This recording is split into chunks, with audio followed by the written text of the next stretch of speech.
সিংহদুয়ার জলপাইগুড়ি রাজবাড়ি। এই যে চা বাগানের কর্মীদের সব কোয়ার্টার, এই যে চায়ের পাতার গাড়ি।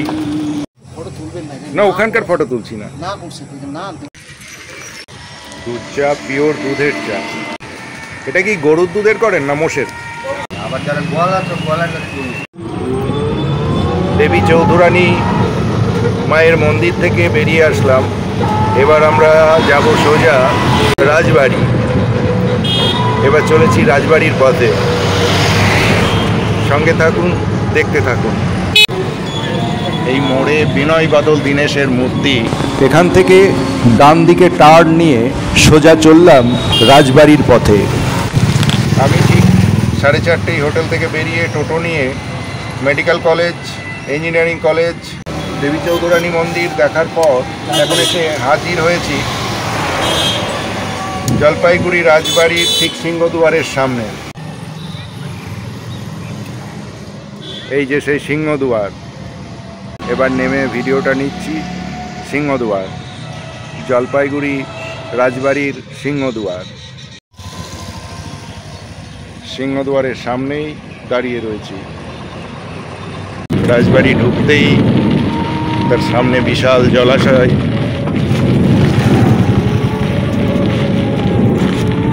ওদিকে বাচ্চারা পিটি করছে। চলুন এবার রাজবাড়ির চারিদিকটা একটু ঘুরে ঘুরে দেখা যাক। আপনারা সঙ্গে থাকুন, দেখতে থাকুন আমার চ্যানেল জীবনের পথে। এই যে আমরা প্রবেশ করছি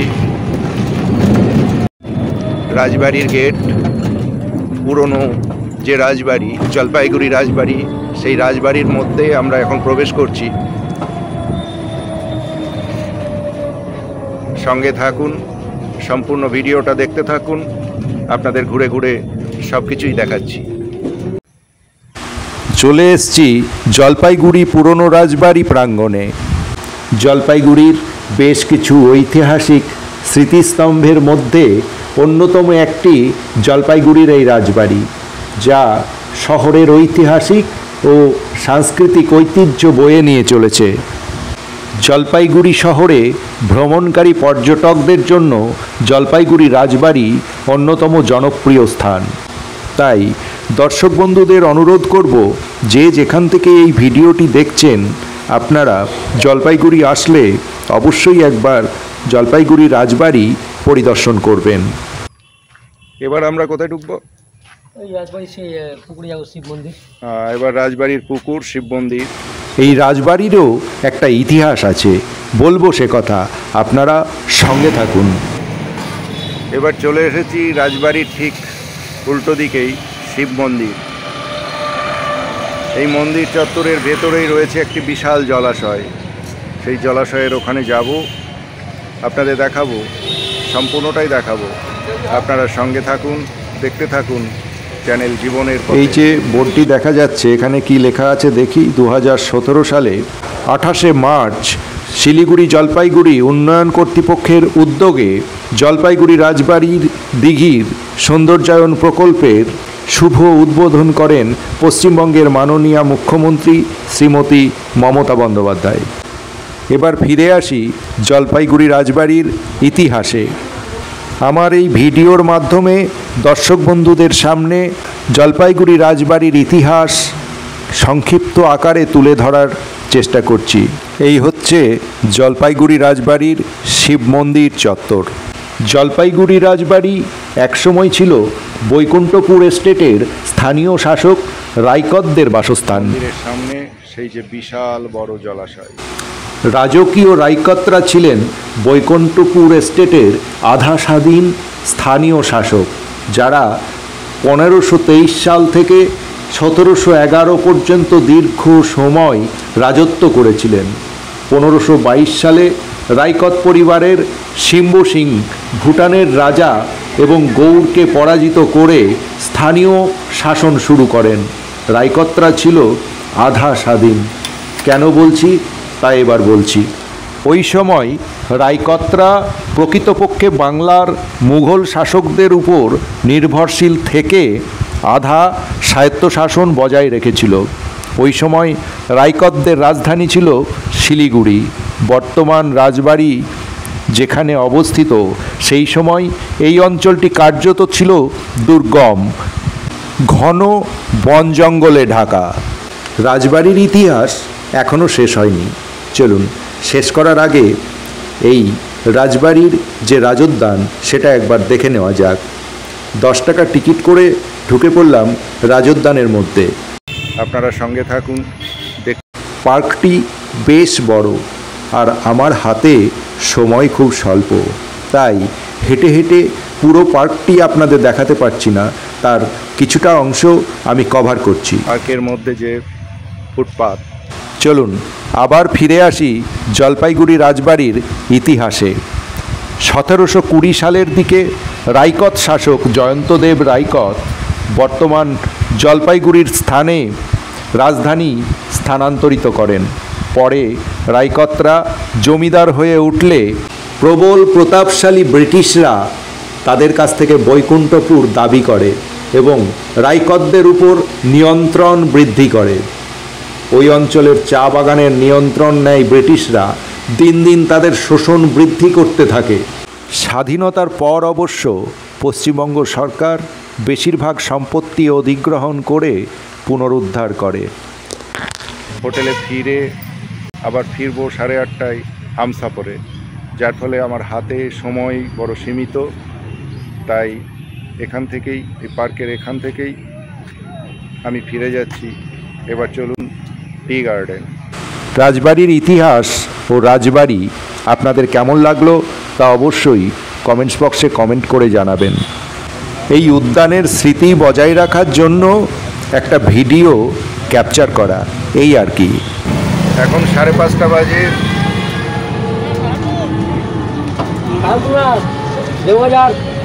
শিব মন্দির থেকে বেরিয়ে এখন আমরা যাব টি গার্ডেনের দিকে। উত্তরবঙ্গে এসে টি গার্ডেন, চায়ের বাগান না দেখে ফিরে গেলে মনে তৃপ্তি আসে না, আপনাদেরও ভালো লাগবে না। তাই চলুন এখন দেখে আসি চায়ের বাগান।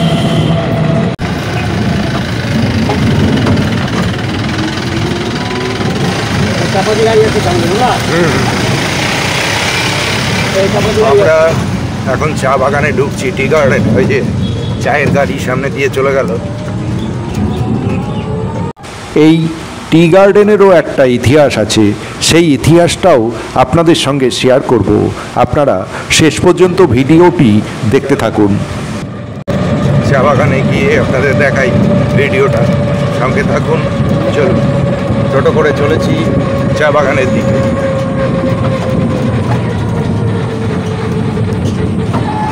দুদিক জঙ্গলে ঘেরা, সবুজ বনানী, ছায়া শীতল জায়গা। ধীরে ধীরে আমরা এগিয়ে চলেছি চা বাগানের খুব কাছাকাছি। এই যে চা বাগানের কর্মীদের সব কোয়ার্টার, চা বাগানের স্টাফ কোয়ার্টার। একটার পর একটা গাড়ি চলে আসছে।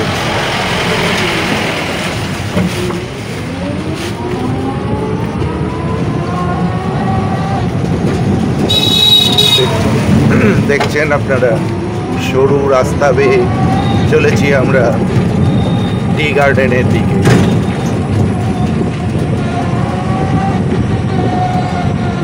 এতক্ষণ আমরা অপেক্ষায় ছিলাম, অধীর আগ্রহে ছিলাম সেই চা বাগান। টি গার্ডেনের মধ্যে প্রবেশ করছি। গা ছমছমে ভাব চারিদিক, অফিস ফ্যাক্টরি। এখানেই রয়েছে চা ফ্যাক্টরি। চায়ের পাতার গাড়ি ফ্যাক্টরির মধ্যে প্রবেশ করলো। ফ্যাক্টরির ঠিক উল্টো দিকেই একটি বোর্ড লাগানো রয়েছে, ওয়েলকাম ডেঙ্গুয়াঝাড় টি গার্ডেন। বুঝে গেলাম এটাই হচ্ছে ডেঙ্গুয়াঝাড় টি গার্ডেন। এখন 5:50 বাজে। এখনও ঠিক অন্ধকার নামেনি, সবই দেখা যাচ্ছে, তবে ভেতরটা বেশ ছমছমে ভাব। ফ্যাক্টরির সামনে ফটো ভিডিও নেওয়া নিষিদ্ধ, তাই ফ্যাক্টরির কোনো ভিডিও বা ফটো আপনাদেরকে দেখাতে পারলাম না। চলে এসেছি সেই আকাঙ্ক্ষিত চা বাগানের মধ্যে। দেখুন চায়ের বাগান। যে বাগান দেখার জন্য আমরা এতক্ষণ অধীর আগ্রহে অপেক্ষা করছিলাম, সেই চা বাগান, টি গার্ডেন, জলপাইগুড়ি শহর থেকে একটু বাইরে চা বাগান। এই দেখুন চা বাগান। চা কোন সময় ওঠে? চা পাতা তোলে কখন? 12 মাসই তোলে। আমার টোটো চালক সঠিকভাবে বলতে পারেনি এই চা পাতা কখন ওঠে, কখন তোলা হয়। তবে ফ্যাক্টরির সামনে যে স্টাফেরা ছিল তাদের কয়েকজনকে জিজ্ঞেস করাই তারা বলল 12 মাসই এই চা পাতা তোলা হয়, সকাল 6:30 থেকে বিকেল 3টে অবধি। তবে দুর্গাপুজোর সময় অক্টোবর থেকে জানুয়ারির 14 তারিখ অবধি মোটামুটি এই চা পাতা তোলা বন্ধ থাকে। তাই আপনারা টি গার্ডেন দেখতে আসলে অবশ্যই অক্টোবর থেকে জানুয়ারির 14 তারিখ অবধি না আসাই ভালো। আর চা পাতা তোলা দেখতে হলে অবশ্যই 3টের মধ্যেই বাগানে আসবেন। আমি 3টের পরে যাওয়ায় চা পাতা তোলা দেখার সৌভাগ্য হলো না। চা পাতার চাষ হয়। দেখুন এখানে প্রচুর পরিমাণে বৃষ্টিপাত হয়, অথচ জল চা গাছের গোড়ায় দাঁড়ায় না। দেখুন এখানকার জমির সেই প্রকৃতিটা দেখুন, একদিকে উঁচু আর একদিকে ঢালু হয়ে নেমে গেছে। জল কোনো মতেই চা গাছের পাতায় দাঁড়ায় না। এবার এই চা বাগান সম্বন্ধে কিছু কথা আপনাদের বলে রাখি। এই ডাঙ্গুয়াঝাড় চা বাগান, যেটা স্থানীয় লোকেরা ডেইয়াঝাড় চা বাগান বলে, এটি পশ্চিমবঙ্গের জলপাইগুড়ি জেলায় অবস্থিত। এটি একটি বিখ্যাত টি গার্ডেন। এর মালিকানা গুডরিক। জানা যায় 20 শতাব্দীর গোড়ার দিকে এই চা বাগানটি রঙ্গামালি চা বাগান নামে রোপণ করা হয়েছিল। পরে এই চা বাগানটির নাম পরিবর্তন করে রাখা হয় ডেঙ্গুয়াঝাড় চা বাগান। এখানে দেখছেন বোর্ডে লেখা রয়েছে প্রাইভেট রেসিডেন্স। এখানে বাইরের লোক কাউকে ঢুকতে দেওয়া হয় না, তাই আমরা ভেতরে ঢুকতে পারলাম না। গেট খোলা রয়েছে, কিন্তু ওখানে ব্যক্তিগত বাসস্থান লেখা রয়েছে, no unauthorized persons are allowed without permission. এই বোর্ডটি চোখে পড়ায় আর ভেতরে ঢুকলাম না। ভেতরে কাউকেই দেখতে পাচ্ছি না। সামনে থেকে ভেতরে একটা কার রয়েছে। এখন দাঁড়িয়ে রয়েছি চা বাগানের সামনে। আবার ফিরে আসছি ডেঙ্গুয়াঝাড় চা বাগানের গল্পে। এই ডেঙ্গুয়াঝাড় কথার অর্থ ব্যাচেলার্স ডেন বা অবিবাহিতদের আস্তানা। এটাও বলা হয় এই বাগানের বাসিন্দারা ম্যালেরিয়া এবং কালা জ্বরে ভুগতেন, অর্থাৎ ডেঙ্গু জ্বরে ভুগতেন। তাই এই বাগানের নামকরণ করা হয়েছে ডেঙ্গু এবং জার, ডেঙ্গুয়াঝাড়। খুব ক্লোজ ক্যামেরায় দেখুন চায়ের পাতা। জলপাইগুড়ি আসার সার্থকতা এতক্ষণেই পূর্ণ হলো। চা বাগান, চায়ের পাতা খুব কাছ থেকে দেখার অনেক দিনের ইচ্ছা ছিল। সেই দেখা আজকে হয়ে গেল, সাথে সাথে আপনাদেরও দেখাতে পারলাম। এই ডেঙ্গুয়াঝাড় চা বাগানের পূর্ব দিকে তিস্তা নদী এবং পশ্চিম দিকে কারলা ভ্যালি চা বাগান এবং কারলা নদী অবস্থিত। এই ছিল আমার এবারের জলপাইগুড়ি ভ্রমণের অভিজ্ঞতা। যেটুকুনি অভিজ্ঞতা অর্জন করলাম তা আপনাদের সঙ্গে শেয়ার করার চেষ্টা করলাম। ভিডিওটি দেখে যদি আপনাদের ভালো লাগে তাহলে অবশ্যই একটা লাইক দিয়ে শেয়ার করে রাখবেন। চা বাগান দেখে ফেরার পথে চলে এলাম একটি চায়ের দোকানে। বিকেলবেলা ক্লান্তির শেষে একটু চা না পেলে কি আর চলে। দুধ চা, পিওর দুধের চা, সর ভাসছে। এটা কি গরুর দুধের করেন না মোষের? গরুর দুধের।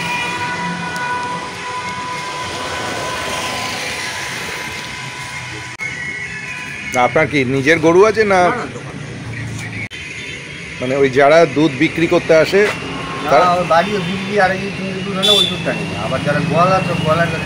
ওরা তো জল দেবে, ওই বাড়িতে যারা দেয় মানে পিওর দুধটা। এবার হোটেলে গিয়ে জলপাইগুড়ি শহরকে বাই বাই জানিয়ে বাড়ি ফেরার পালা। তার আগে আপনাদের বলি, এই ভিডিওটি কেমন লাগলো তা অবশ্যই কমেন্টস বক্সে কমেন্ট করে জানাবেন। আর আমার চ্যানেলটিকে যারা এখনও সাবস্ক্রাইব করেননি তারা এই ধরনের ভিডিও দেখার জন্য অবশ্যই সাবস্ক্রাইব করে রাখুন। আবার দেখা হবে আগামী ভিডিওতে। ততক্ষণ আপনারা ভালো থাকুন, সুস্থ থাকুন আর অবশ্যই সাবধানে থাকুন।